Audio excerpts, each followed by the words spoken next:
आतंकवाद के मुद्दे पे यदि कांग्रेस और यूपीए कहे कि वो मोदी सरकार से बेहतर काम कर रही है, तो इस पे मुझे एक पंक्ति याद आती है, एक शेर याद आता है कि सच जरा सा घटे या बढ़े तो सच सच न रहे, मगर झूठ की तो कोई इंतहा नहीं और लाख चेहरे बदल के आ जाते हैं ये, पर आईना कमबख्त झूठ बोलता ही नहीं। 2008 का 26/11 का हमला होने के बाद भारत के तत्कालीन वायुसेना अध्यक्ष फाली होमी मेजर साहब ने कई वर्षों के बाद ये कहा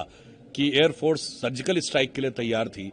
मगर कांग्रेस सरकार ने उसकी अनुमति नहीं दी। पूर्व अमेरिकी राष्ट्रपति बराक ओबामा ने अपनी किताब द प्रॉमिस लैंड में ये लिखा है 2010 में भारत यात्रा में मनमोहन सिंह जी के बाद के आधार पर कि भारत की सेना एक बड़ी कार्रवाई के लिए तैयार थी, परंतु उस समय कांग्रेस की सरकार को यह लगा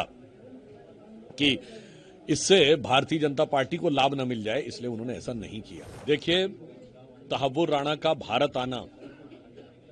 मोदी सरकार की अभूतपूर्व सफलताओं में से एक है, जिसमें 3 पक्षों के ऊपर प्रधानमंत्री श्री नरेंद्र मोदी जी के नेतृत्व में काम हुआ। एक, मजबूत रूप से कानूनी पक्ष और अकाट्य साक्ष्य रखना। दूसरा, कुशल कूटनीतिक दक्षता यानी डिप्लोमेटिक डेक्सटेरिटी। और तीसरा, दृढ़ इच्छा शक्ति। और जहां तक कांग्रेस पार्टी ये आरोप लगाए कि किस सरकार ने क्या किया,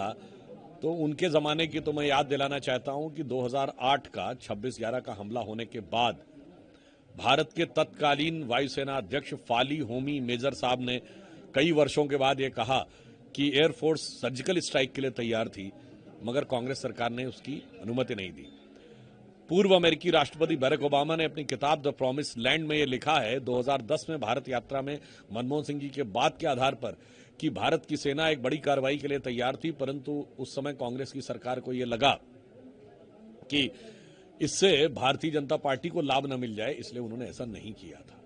और मैं दिग्विजय सिंह जी वरिष्ठ नेता, उन्हें याद दिलाना चाहता हूं, अरे आपकी सरकार ने नवंबर 2008 में 26/11 हमले के केवल 9 महीने बाद जुलाई 2009 में पाकिस्तान के साथ शर्म शेख में ज्वाइंट डिक्लेरेशन साइन किया था। यानी और आपने कहा था शांति वार्ता आतंकवाद से प्रभावित नहीं होगी, यानी लोग मारते रहेंगे और हम वहां शांति के गीत गाते रहेंगे। और इतना ही नहीं, दुखद बात यह थी कि उस ज्वाइंट डिक्लेरेशन में बलूचिस्तान उसका हिस्सा था, यानी परोक्ष रूप से भारत सरकार बलूचिस्तान में अपना इन्वॉल्वमेंट मान रही थी। इतना शर्मसार करने वाला जिन लोगों ने एग्रीमेंट किया, वो आकर अगर ये आज बात कहते हैं, तो मुझे लगता है कि ये बहुत दुखद और विडंबनापूर्ण लगता है। हाँ, जहां तक वो ये कह रहे हैं कि उनकी सरकार ने डोजियर में तहव्वुर राणा का नाम भेजा था, तो मैं कांग्रेस पार्टी को और उनके वरिष्ठ नेता श्री दिग्विजय सिंह जी को बता देना चाहता हूं, जनाब आप क्या बात कर रहे हैं।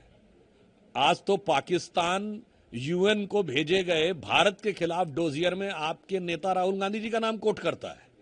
मुझे लगता है इससे ज्यादा शर्मसार करने वाली बात कांग्रेस पार्टी के लिए नहीं हो सकती है। इसलिए जो कांग्रेस पार्टी कह रही है वो यथार्थ के धरातल पर कितना असत्य है ये साफ हो जाता है। तो उनके इस बयान को मैं एक पंक्ति में कहना चाहूंगा कि आतंकवाद के मुद्दे पे यदि कांग्रेस और यूपीए कहे कि वो मोदी सरकार से बेहतर काम कर रही है, तो इस पे मुझे एक पंक्ति याद आती है, एक शेर याद आता है कि सच जरा सा घटे या बढ़े तो सच सच न रहे, मगर झूठ की तो कोई इंतहा नहीं और लाख चेहरे बदल के आ जाते हैं ये, पर आईना कमबख्त झूठ बोलता ही नहीं।